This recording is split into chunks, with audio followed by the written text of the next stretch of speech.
What is a health kiosk? A health kiosk is a self-service station that provides a range of health-related services and information. These kiosks are often found in locations such as pharmacies, hospitals, clinics, and grocery stores.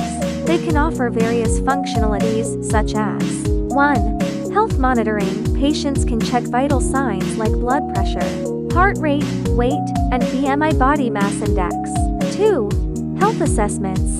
Users can complete health questionnaires to assess their risk factors or receive personalized health tips. 3. Screening tests. Some kiosks provide basic screenings for conditions like diabetes or cholesterol levels. 4. Information access. They can offer educational materials on health topics and wellness programs. 5. Telehealth services. Some kiosks allow users to connect with healthcare professionals via video call for consultations.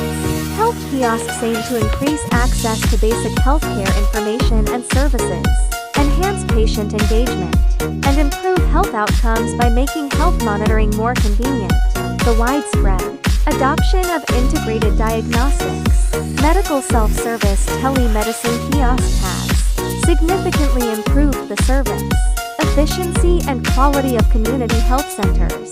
Examinations that previously required collaboration from multiple departments can now be completed quickly using a single machine, reducing patient waiting time by an average of over 40%.